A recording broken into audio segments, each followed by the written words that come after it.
J'avais 90 ans, peut-être plus. J'avais servi 5 rois, vu 2 empires. Babylone était tombée. Les Mèdes et les Perses régnaient maintenant. J'aurais pu prendre ma retraite, m'y retirer, me reposer, profiter de mes dernières années. Mais Dieu avait d'autres plans. Car Darius le Mède m'appela. Daniel, j'ai entendu parler de toi, de ta sagesse, de ton intégrité. Sers-moi, comme tu as servi les rois de Babylone. Et j'acceptais, non par ambition, mais par devoir, par fidélité au Dieu qui m'avait gardé. Mais je ne savais pas que cette fidélité allait me coûter presque tout.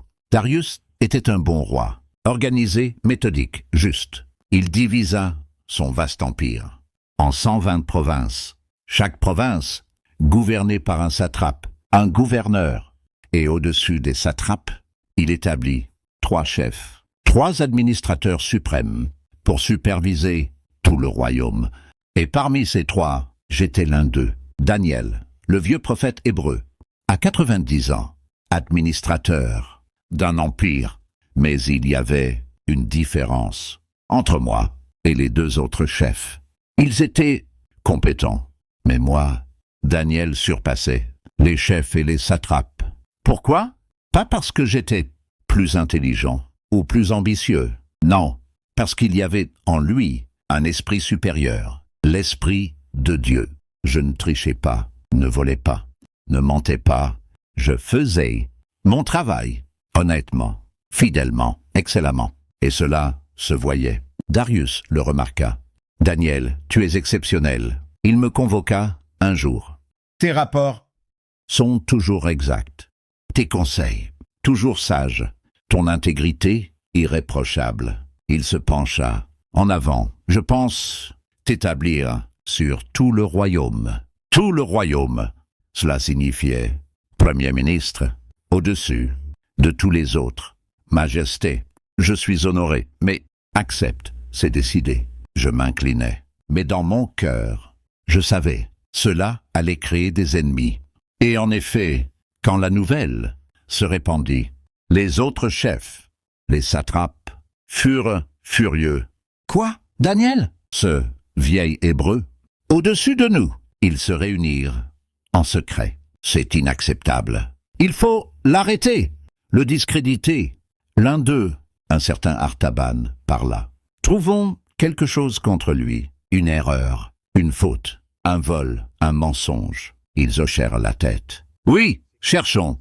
Pendant des semaines, ils cherchèrent, ils examinèrent mes rapports, chaque ligne, chaque chiffre. Rien. Ils interrogèrent mes subordonnés. Daniel a-t-il jamais pris un pot de vin? Jamais. A-t-il détourné des fonds? Jamais. A-t-il menti, triché? Jamais. Ils fouillèrent ma vie personnelle, ma maison, mes serviteurs. Rien. Pas une faute, pas une erreur, pas un péché qu'ils pouvaient exploiter. Frustrés, ils se réunirent à nouveau. Alors, avez-vous trouvé quelque chose? Rien, absolument, rien. Un autre secoua la tête. Cet homme est parfait. Personne n'est parfait. Lui, apparemment, l'est. Artaban frappa du poing sur la table.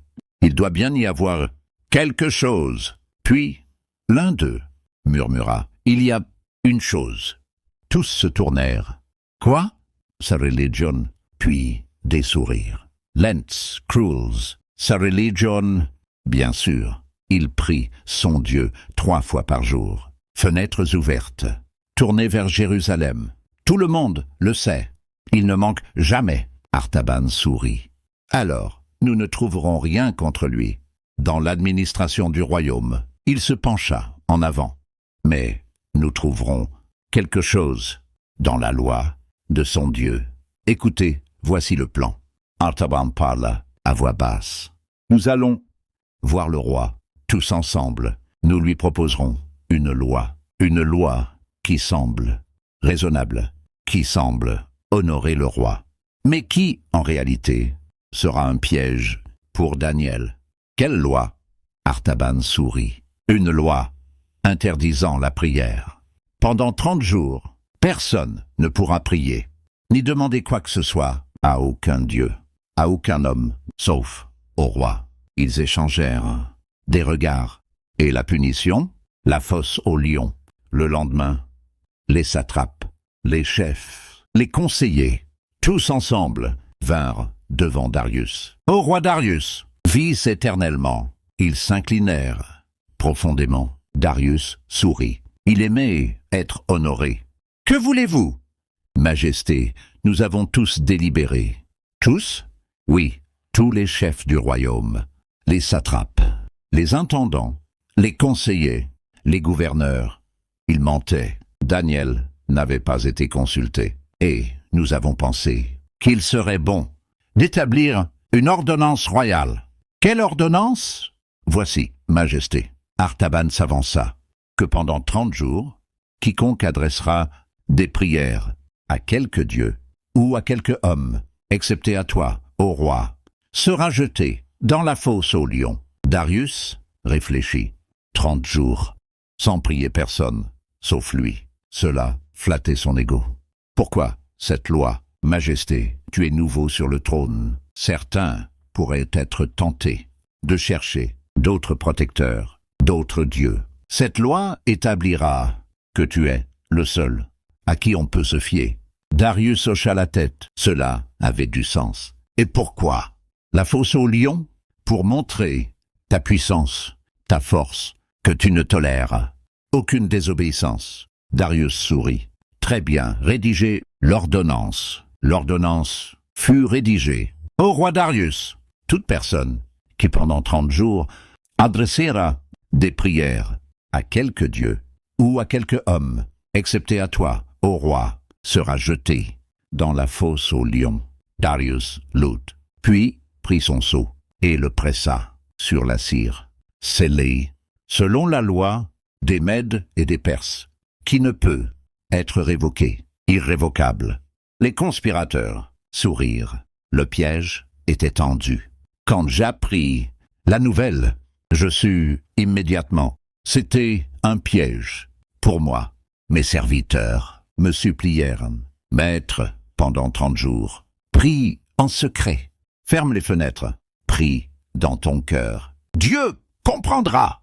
Ce n'est que 30 jours. Je les regardais. Et après 30 jours, que ferai-je?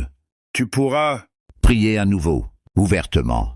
Non, je secouai la tête. Si je cède, maintenant, même pour 30 jours, je dis que ma foi dépend des lois des hommes, que je peux mettre Dieu de côté quand c'est dangereux. Non, je ne le ferai pas. Ce jour-là, à l'heure de la prière de midi, je montai dans ma chambre haute, comme toujours.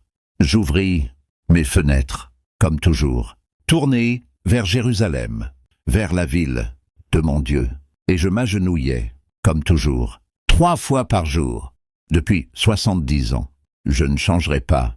Maintenant, Éternel, ma voix était calme. Tu sais ce qui se passe. Tu sais le piège. Ils veulent me tuer. Mais je ne te trahirai pas. Pas maintenant. Pas après tant d'années. Tu m'as gardé dans la fournaise, dans les rêves, dans les visions. Et si c'est ta volonté, tu me garderas dans la fosse aux lions. Mais même si tu ne le fais pas, je te resterai fidèle. Les larmes coulaient, car tu es mon Dieu, mon roi, mon sauveur, et aucune loi des hommes ne me séparera de toi. Dehors, cachés, les conspirateurs observaient à travers les fenêtres ouvertes. Ils virent Daniel, à genoux, mains levées, priant. Artaban sourit. Nous le tenons. Allons voir le roi. Ils se précipitèrent au palais. Ô roi, Darius leva les yeux. N'as-tu pas signé une ordonnance portant que quiconque, dans l'espace de 30 jours, adresserait des prières à quelque dieu ou à quelque homme, excepté à toi, ô roi, serait jeté dans la fosse aux lions? Darius hocha la tête. C'est vrai, la chose est certaine, selon la loi des Mèdes et des Perses, qui ne peut être révoquée. Les conspirateurs échangèrent des regards. Eh bien, Daniel, l'un des captifs de Juda, n'a tenu aucun compte de toi, ô roi, ni de ton ordonnance. Darius se figea. Daniel? Oui, Daniel. Il fait sa prière 3 fois par jour. Le cœur de Darius se serra. Non, pas Daniel. Vous en êtes sûr? Nous l'avons vu de nos propres yeux. Fenêtres ouvertes, à genoux, priant son Dieu. Darius ferma les yeux. Il réalisa soudain, il avait été piégé, manipulé. Cette loi n'avait jamais été pour unifier le royaume. Elle avait été pour détruire Daniel. Sortez. Darius parla d'une voix tremblante. Laissez-moi seul. Les conspirateurs hésitèrent. Mais, Majesté, la loi. Je sais. Darius hurla. Sortez. Ils sortirent, et Darius s'effondra. Sur son trône, tête dans les mains. Daniel, non. Pas Daniel. Toute la journée, Darius chercha une solution, une échappatoire. Il convoqua ses conseillers juridiques. La loi peut-elle être révoquée? Non, Majesté. La loi des Mèdes et des Perses est irrévocable. Mais je suis le roi. Même le roi ne peut changer ce qu'il a scellé. Darius serra les poings. Une exception. Pour un homme? Impossible, Majesté. La loi s'applique à tous. Il essaya, encore, cherchant désespérément un moyen de sauver Daniel. Mais rien. Le soleil commença à descendre. Et les conspirateurs revinrent au roi, leur voix faussement respectueuse. Sache que la loi des Mèdes et des Perses exige que toute ordonnance, confirmée par le roi, soit exécutée. Darius les regarda avec une haine froide. Amenez, Daniel. On me fit venir, enchaîné. Mais je marchais, la tête haute. Pas de peur, pas de regret. Juste une paix qui dépassait toute intelligence. Darius me regarda, ses yeux remplis de larmes. Daniel, je suis tellement désolé. Je souris, doucement. Majesté, ne soyez pas troublée. Dieu est fidèle. Mais les lions, même les lions, obéissent à mon Dieu. Darius descendit de son trône, s'approcha de moi et posa une main sur mon épaule.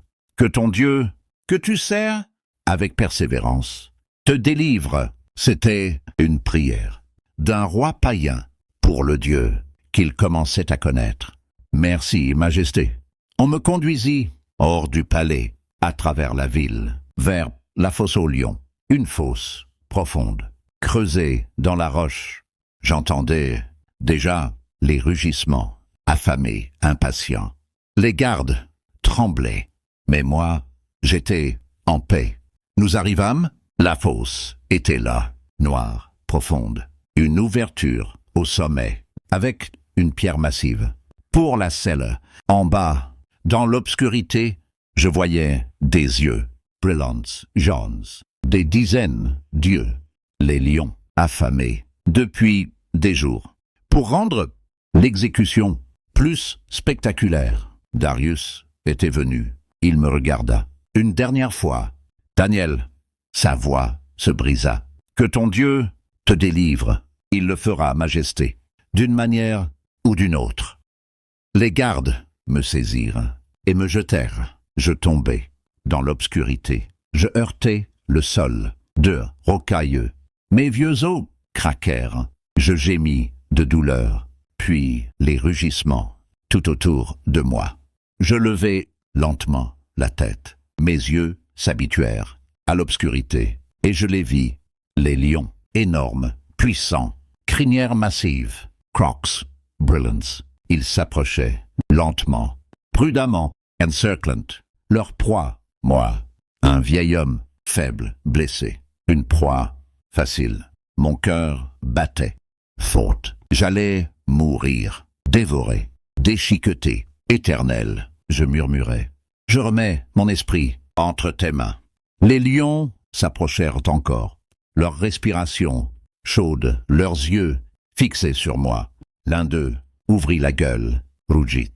Un rugissement qui fit trembler les murs de la fosse. Je fermai les yeux.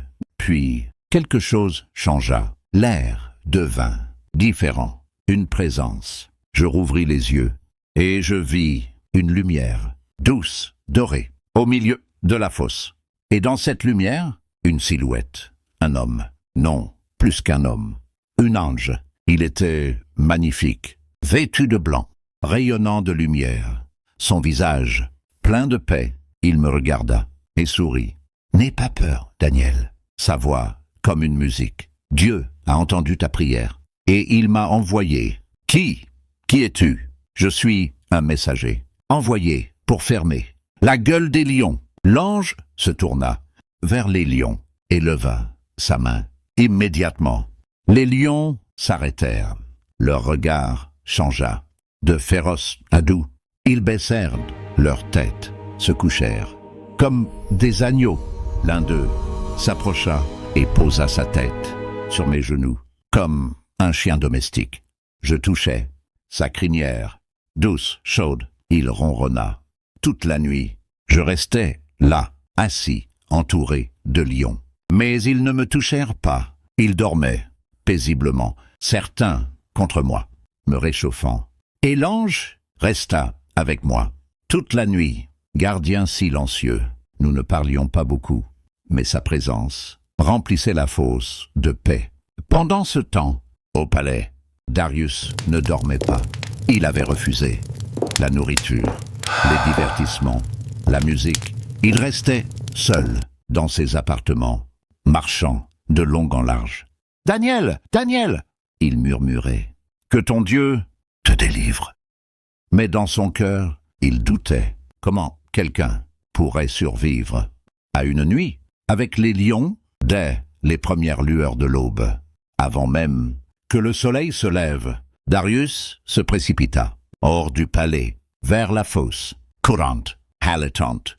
Les gardes le suivaient, surpris. « Majesté, attendez !» Mais il ne les écoutait pas. Il devait savoir. Il arriva à la fosse, s'approcha de l'ouverture et cria d'une voix plaintive, pleine d'angoisse. « Daniel, serviteur du Dieu vivant, ton Dieu, que tu sers avec persévérance, a-t-il pu te délivrer des lions ?»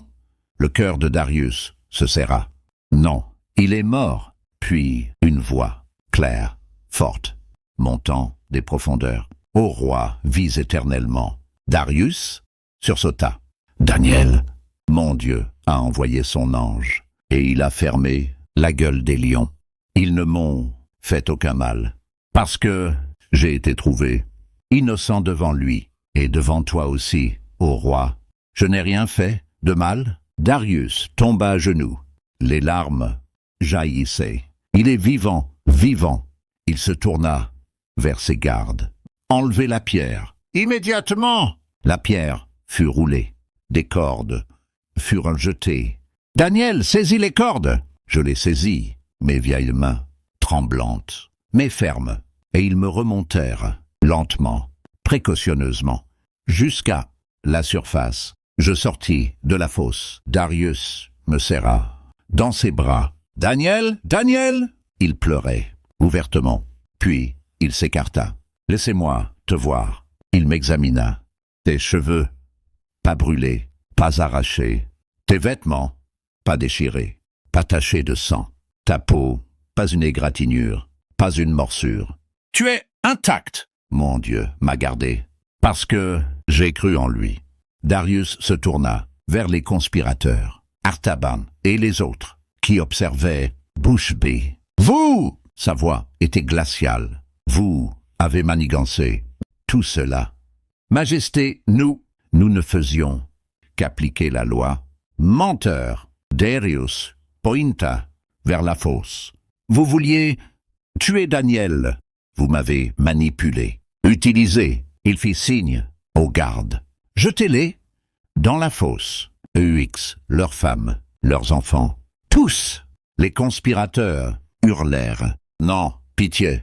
Mais les gardes les saisirent, les traînèrent vers la fosse et les jetèrent. Ils tombèrent, hurlant, et avant même qu'ils touchent le sol, les lions bondirent, affamés, féroces. Les os furent broyés, les chairs déchiquetées. En quelques secondes, tout était fini. Darius regardait, horrifié. Mais comprenant. Les lions étaient bien affamés.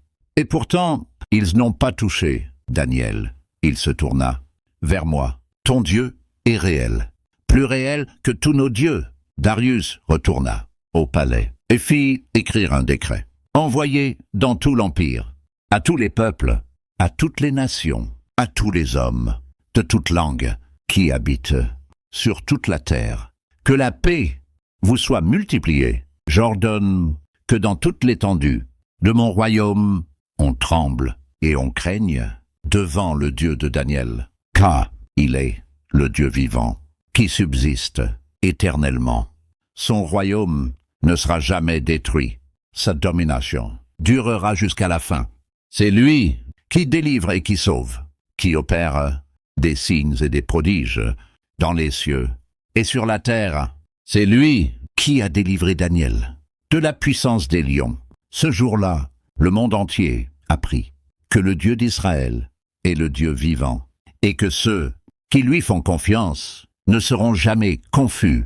J'avais 90 ans et Dieu m'avait sauvé une fois de plus. Non pas parce que je le méritais, mais parce qu'il est fidèle et qu'il garde ceux qu'il aime. Mais mon histoire n'était pas finie, car Dieu me donna encore des visions, des révélations, des prophéties sur l'avenir, sur les royaumes à venir, sur le Messie, sur la fin des temps. Et pendant mes dernières années, je priais pour mon peuple, pour Jérusalem, pour le retour de l'exil, car je savais, les 70 ans étaient accomplis, et bientôt, très bientôt, mon peuple rentrerait chez lui.